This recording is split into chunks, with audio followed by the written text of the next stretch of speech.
What if I told you there are 10 things that you can do to save $100 per day on your next cruise? Would you believe me?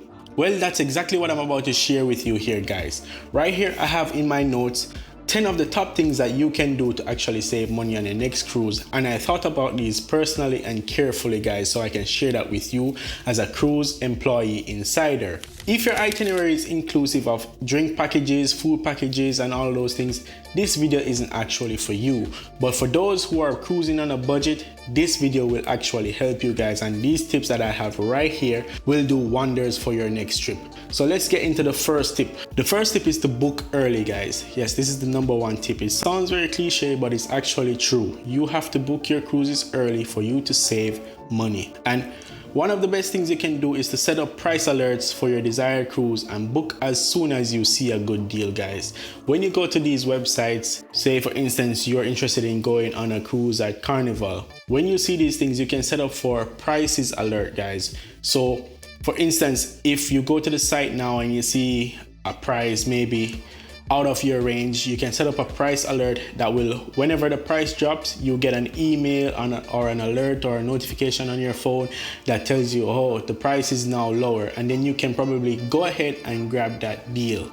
This normally happens when you're booking early, but it also happens for last minute deals as well, so make sure you guys look out for that. Tip number 2, look out for sales, guys. When you're looking out for sales, this means that you follow the social media accounts of these cruise lines, you subscribe to the newsletters, you sign up for emails, and you look out for promotions, guys. So these are the top things you can do to find sales on cruises, is by doing these things. Sign up for newsletters, follow social media accounts of the cruises, and looking out for email alerts as well, guys. Tip number 3 that you should follow, and that is to actually be flexible with your dates, guys. For instance, if you want to go cruising in the summer, but it's quite expensive around those times to go cruising in the summer, you would have to basically be flexible with your date, guys. Sometimes in the off season, that's when cruises tend to be less expensive, and that's actually the best time to go ahead and grab your deals, guys. Grab your cruising deals in the off season. Off season is normally going up to winter season, anytime around November. That's actually an off season, sometime close to November, or earlier months in the year, February, March. Those are good times to book your cruises. The next tip I have on this list is consider different cabin types, guys. Like the cabin type that you choose, guys, often reflects the price of your cruise, because we know that not all cabins are created equally. Some cabins are actually much more pricier compared to others. And generally, when you go for a cabin with a nice balcony, a nice view, those actually rack up in charges. If you are actually looking to go on a cruise and you don't care about what your view is in the cabin, often opt for an inside room, guys. It's not much different, because you're not going to be staying in your room 24/7. You're probably staying in your room 5-6 hours out of the day just to get some nap, just to get some sleep. So often opting for the cheaper cabins. The next tip I have for you is to book with a group. Consider booking with a group, guys. Like, it can be cheaper when you book your cruises with friends, with families, and you can get better rates actually when you book with a group, or even with your friends.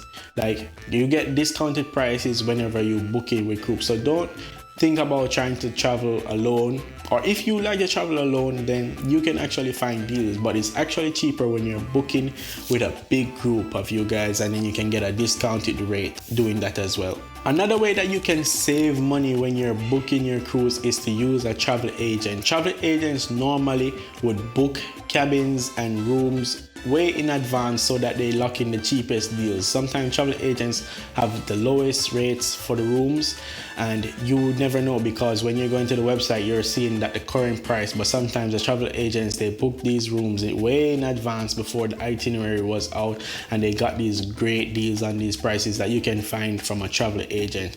So don't be dismissive of travel agents. Booking with a travel agent can actually save you some money, guys. Now this next tip that I have for you might sound out of the ordinary, and that is to bring your beverages. You probably wonder, like, bring your beverages? How can you do that? Well, actually, when you're embarking on your first day of the cruise, it is not wise to try and bring your own beverages then, but when you hit your first port of call, you can actually go ashore and buy beverages from the shore side and bring it on board with you. But bear in mind that some ships' policies might be different compared to others, but generally speaking, ships do allow you to go out, buy beverages, alcohol beverages that you can bring back on board. So that's another way that you can save money on your cruise. The next tip I have for you in how you can save money on your cruise is to avoid shore excursion. Like booking with a cruise line, shore excursion can be expensive when compared to actually going ashore and trying to figure out how you're gonna do some type of activity, and maybe a local will give you an even better price when you go ashore compared to what the cruise line have. So for instance, the cruise line will be looking to make a cut out of what they make from shore excursions, and therefore will try to upcharge for the shore excursion, whereas you can go ashore and go in the port and then you try to find some local who will try to give you a better deal for the same shore excursion. So that's another way that you can save money on shore excursions.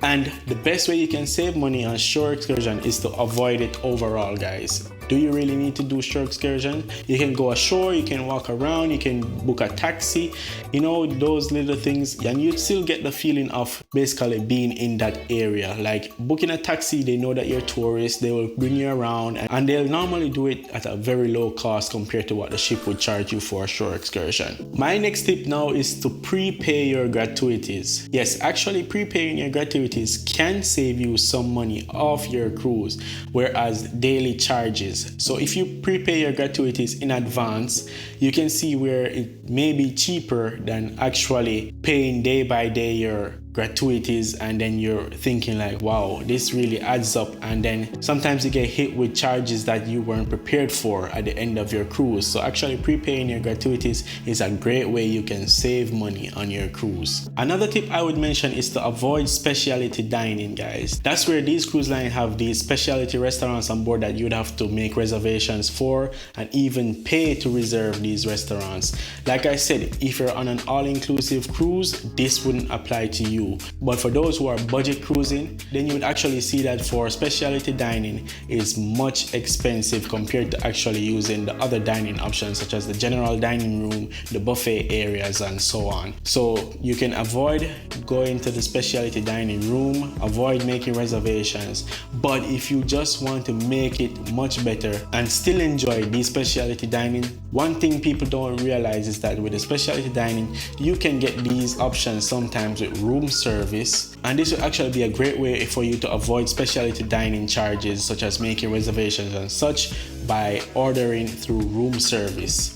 Sometimes the cruise lines will accommodate for this, where you can order from specialty restaurants to your room, and then you'd avoid these charges from specialty dining, guys. So those are the 10 best ways plus more that you can save $100 per day on your next cruise. If you enjoyed this video, make sure you leave a like, subscribe, and comment down below any other tips that you want to share with your fellow cruisers, guys. It's Anik, and I'm out.